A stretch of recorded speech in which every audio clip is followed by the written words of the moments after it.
Loué soit Jésus-Christ, ici Yannick pour Radio Regina. Et aujourd'hui, on va faire une petite émission spéciale Noël, hein, en compagnie de notre ami Joseph. Alors on va pas faire comme d'ordinaire en entretien, etc. Là, on va faire un autre type de format, hein, donc avec Joseph, on s'est mis d'accord. Donc il va revenir sur la biographie de Saint François d'Assise, hein, mais cette fois-ci pour un fait anecdotique qui concerne l'essor des crèches de Noël, hein. Beaucoup de personnes considèrent, à juste titre, hein, que Saint François d'Assise est derrière ce phénomène des crèches de Noël, mais un peu dans le sens comme si c'était lui qui avait réellement inventé. Alors en fait, apparemment, il y avait déjà, à l'époque, même avant, des représentations de crèches de Noël sur les parvis d'église, au moment de la fête de la Nativité évidemment, et on pouvait apparemment en trouver dans des églises également. Mais la nouveauté qu'a apporté Saint François d'Assise, hein, c'est qu'il a lancé une crèche vivante à l'extérieur dans un cadre naturel. Et ce qui s'est passé, c'est que les gens du... Donc c'était dans le village de Greccio, hein. Alors, je sais pas comment on prononce correctement, hein, désolé. Mais ce qui est intéressant, c'est qu'il a associé les villageois du village, un peu comme si... Comment dire? Comme s'ils incarnaient les personnages qui eux-mêmes allaient voir la scène de la nativité en fait. Et donc c'est ça qui est assez sympathique. Et ça a suscité beaucoup d'engouement quoi. Et cet engouement a un peu généralisé les crèches vivantes partout en Italie, puis en Europe. Donc là on est au XIIIe siècle, et puis ça s'est bien répandu. Par les franciscains et bien entendu les sœurs Clarisse. Et alors au XVIe siècle, les jésuites avaient bien remarqué le pouvoir catéchétique de ces crèches, et notamment les fameux modèles réduits, hein, avec les figurines de bois et tout ça, parce que il n'y a pas que les crèches vivantes, il y avait aussi les crèches non vivantes.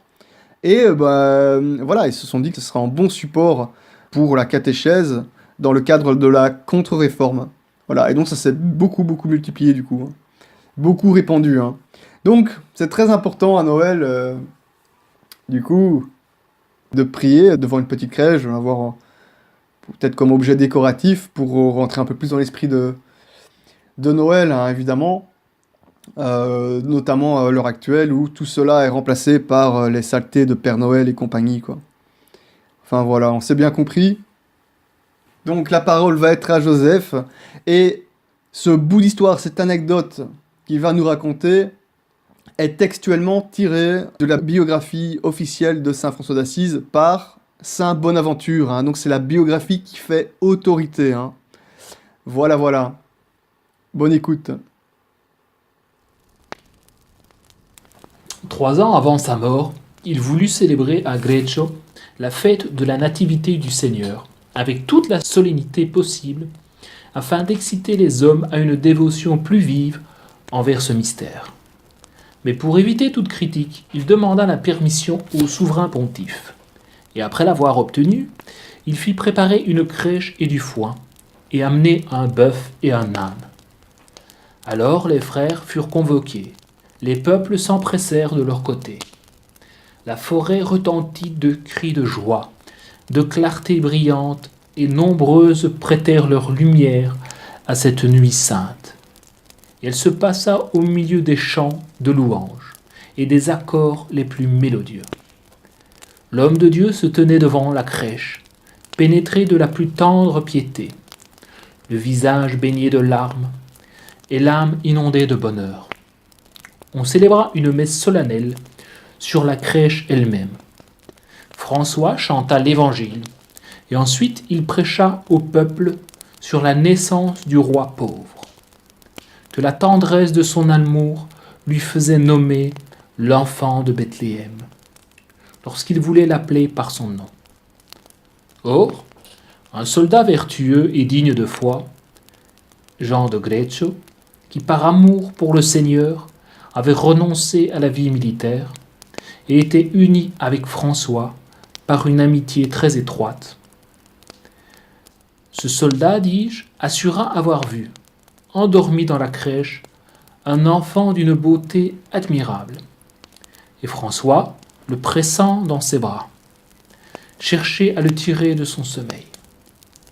Au reste, quoique la piété de ce religieux soldat suffise seule pour rendre croyable une semblable vision, ce qu'elle signifiait en est une preuve bien puissante, et les miracles qui suivirent la confirment. L'exemple offert au monde par François est propre. En effet, à ranimer la foi de Jésus-Christ dans les cœurs engourdis. Ensuite, le foin placé dans la crèche guérit miraculeusement les animaux malades et fut un préservatif contre divers fléaux contagieux. Dieu voulant glorifier en tout son serviteur et montrer par des prodiges évidents la vertu efficace de ces saintes prières. Voilà, un grand merci à Joseph, hein, Dio gracias. Un grand événement qui a suscité de grands miracles, hein. Sur ces mots, au nom de toute l'équipe de Radio Regina, un saint et joyeux Noël à tous nos auditeurs. Union de prière, à très bientôt.